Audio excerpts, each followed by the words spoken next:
تو آئیے آج ہم تاریخ کی 3 بہت ہی اہم اسلامی فتوحات پر نظر ڈالتے ہیں جو ہمارے ماخذی مواد پر مبنی ہیں۔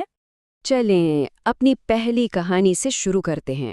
یہ کہانی ایک ایسے سپاہ سالار کی ہے جس نے اپنی فوج کو ایک ایسی صورتحال میں ڈال دیا تھا جہاں صرف ایک ہی راستہ بچا تھا، کرو یا مرو۔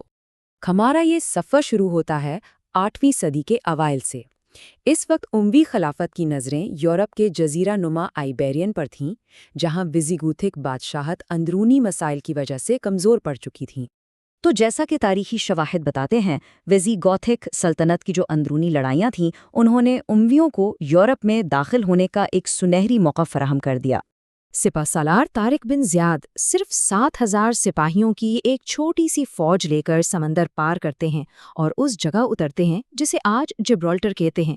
دلچسپ بات یہ ہے کہ اس جگہ کا نام بھی انہی کے نام پر پڑا، جبل طارق۔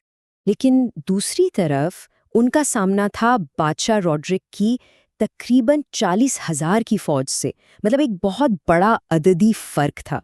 جب طارق بن زیاد نے دیکھا کہ ان کی فوج کے حوصلے کچھ پست ہو رہے ہیں تو انہوں نے وہ فیصلہ کیا جو تاریخ کا حصہ بن گیا۔ انہوں نے واپسی کی تمام کشتیاں جلانے کا حکم دے دیا، اور یہ پیغام بالکل صاف تھا کہ اب یا تو فتح ہے یا پھر شہادت۔ اور ان کا یہ جرأت مندانہ قدم واقعی کام کر گیا۔ اس ایک فتح نے اسپین میں صدیوں تک قائم رہنے والی مسلم حکمرانی کی بنیاد رکھی، جسے الاندلس کے نام سے جانا جاتا ہے۔ اچھا، اب 8ویں صدی سے نکل کر 12ویں صدی کی طرف چلتے ہیں اور ایک ایسے لیڈر سے ملتے ہیں جن کا مقصد صرف زمین فتح کرنا نہیں تھا، بلکہ ان کا مقصد تھا بکھری ہوئی مسلم دنیا کو ایک کرنا۔ جی، ہم بات کر رہے ہیں صلاح الدین ایوبی کی۔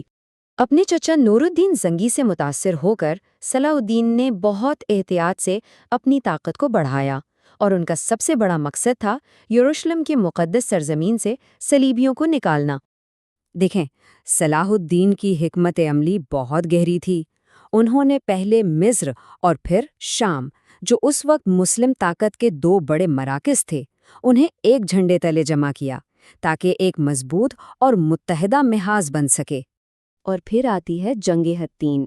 یہ کوئی عام جنگ نہیں تھی، بلکہ جنگی حکمت عملی کا ایک شاہکار تھی۔ اس ایک فتح نے صلیبی سلطنتوں کی فوجی طاقت کی کمر توڑ کر رکھ دی۔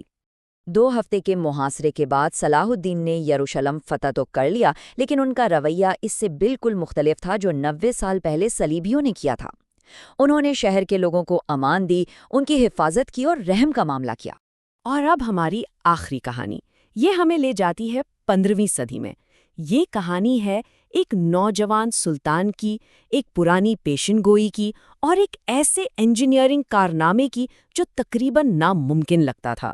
اس پیشین گوئی نے بہت سے مسلم حکمرانوں کو تحریک دی، لیکن اسے پورا کرنے کا عزم کیا ایک 19 سالہ عثمانی سلطان محمد دوم نے۔